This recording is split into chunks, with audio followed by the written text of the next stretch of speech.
Good evening and thank you for joining us. I'm Phyllis Smith. West Virginia House Delegate Scott Heckert provided an update Thursday on the status of the Peoples Cartage warehouse fire. Our Thomas Chase spoke with him and has more. It is a catastrophe. Delegate Scott Heckert represents the district that encompasses Peoples Cartage in the West Virginia House of Delegates. He spoke with WTAP Thursday about the status of the state response to the fire. It's a shame. We've had another one of these, but we have had it. Now we just got to deal with it, and we got to do whatever we can do as fast as we can do, and that's what's being done.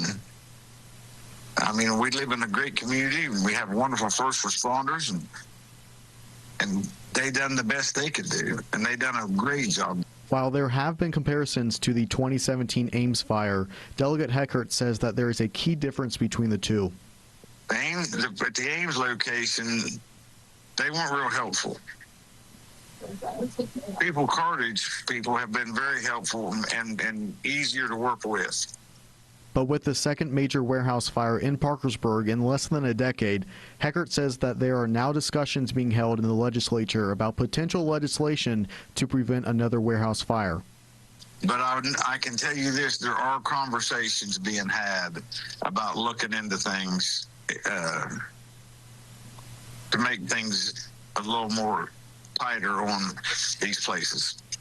Heckert also thanked all first responders on the scene and that, quote, things could not have been handled any better. In Parkersburg, Thomas Chase, WTAP News.